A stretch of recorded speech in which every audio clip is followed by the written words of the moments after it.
കഴിഞ്ഞ ദിവസങ്ങളിലൊക്കെ വഖഫ് ബോർഡുമായി ബന്ധപ്പെട്ടും വഖഫ് നിയമവുമായി ബന്ധപ്പെട്ടും പലവിധ ചർച്ചകൾ നടക്കുന്നത് നമ്മൾ കണ്ടാണ്, പലവിധ നീക്കങ്ങൾ നടക്കുന്നത് നമ്മൾ കണ്ടാണ്. ഇപ്പോൾ വളരെ പ്രധാനപ്പെട്ട ചോദ്യം ഉന്നയിക്കുകയാണ് ജയലക്ഷ്മി. വഖഫ് ട്രൈബ്യൂണൽ വഖഫ് ബോർഡിൽ രജിസ്റ്റർ ചെയ്ത ഭൂമിക്കല്ലേ വിൽപ്പനയ്ക്ക് തടസ്സമുള്ളൂ എന്നാണ് ട്രൈബ്യൂണൽ ചോദിച്ചിരിക്കുന്നത്. വഖഫ് ട്രൈബ്യൂണലിൽ മുനമ്പം കേസിൽ ഇന്ന് നടന്ന വാദത്തിനിടെയാണ് ജഡ്ജി രാജൻ തട്ടിൽ ഈ ചോദ്യം ഉന്നയിച്ചത്.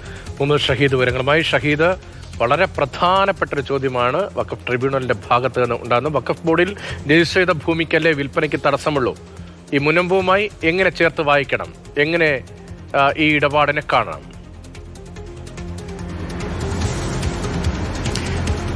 രതീഷ്, മുനമ്പം കേസിൽ വഖഫ് ട്രിബ്യൂണലിൽ നിന്ന് നടക്കുന്ന വാദത്തിനിടെയാണ് ട്രിബ്യൂണൽ ചെയർമാനായ രാജൻ തട്ടിൽ ഇത്തരം ഒരു ചോദ്യം ഉന്നയിച്ചത്.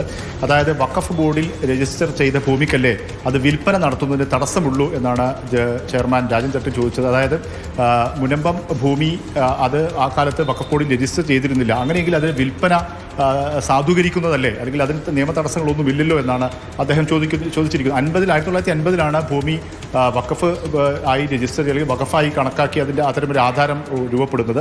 54 വഖഫ് ആക്ട് പ്രകാരമാണ് ഈ ഒരു ഭൂമി വഖഫാണെന്ന് കണ്ടെത്തി കഴിഞ്ഞാൽ, വഖഫായി കൈമാറ്റം ചെയ്ത് കഴിഞ്ഞാൽ അത് 3 മാസത്തിനകം തന്നെ വഖഫ് ബോർഡിൽ രജിസ്റ്റർ ചെയ്യണമെന്നാണ് 1954 വഖഫ് ആക്ടിൽ പറയുന്നത്.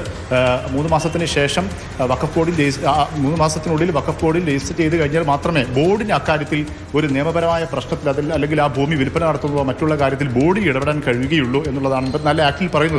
മുൻപത്തെ ഭൂമിയിൽ 54 അല്ലെങ്കിൽ അതിനുശേഷമോ അത് വഖഫായി കണക്കാക്കി കഴിഞ്ഞ ശേഷം ബോർഡിൽ രജിസ്റ്റർ ചെയ്തിരുന്നില്ല. 2018 അത് ബോർഡ് വഖഫാണെന്ന് കണ്ടെത്തി അത്തരം രജിസ്ട്രേഷൻ നടപടിയിലേക്ക് നീങ്ങുന്നത്. അങ്ങനെയെങ്കിൽ ആ ഭൂമി ഫറൂഖ് കോളേജ് വിൽപ്പന നടത്തിയ നടപടി അത് സാധുവാകില്ലേ എന്നുള്ളൊരു ചോദ്യമാണ് ട്രിബ്യൂണൽ ചെയർമാൻ ചോദിച്ചിരിക്കുന്നത്. വളരെ പ്രധാനപ്പെട്ട ഒരു ചോദ്യമാണ്, പക്ഷേ അത് അന്തിമമായ ഒരു നിഗമനത്തിലേക്കൊന്നും എത്തിയിട്ടില്ല. വഖഫ് ബോർഡ് ഇന്ന് അത്തരമൊരു ചോദ്യം ഉണ്ടായ സമയത്ത് കാര്യമായ ഒരു എതിർവാദമൊന്നും ബോർഡിന്റെ അഭിഭാഷകൻ നടത്തിയില്ല. വരും ദിവസങ്ങളിൽ ഈ ഭൂമി വഖഫ് ബോർഡിൽ രജിസ്റ്റർ ചെയ്യാത്ത ഭൂമി വിൽപ്പന നടത്തുന്നതിന് നിയമ തടസ്സങ്ങൾ എന്തെങ്കിലും ഉണ്ടോ, മറ്റുള്ള കാര്യങ്ങളൊക്കെ അത്തരം രേഖകൾ പരിശോധിച്ച് നിയമം പരിശോധിച്ച് വരും ദിവസങ്ങളിൽ കോടതിയിൽ ഇക്കാര്യം അവതരിപ്പിക്കാമെന്നാണ് പറഞ്ഞിട്ടുള്ളത്. ഏറ്റവും പ്രധാനപ്പെട്ട ചോദ്യമാണ് ട്രൈബ്യൂണലിന്റെ ഭാഗത്തും ചെയർമാന്റെ ഭാഗത്തുണ്ടായ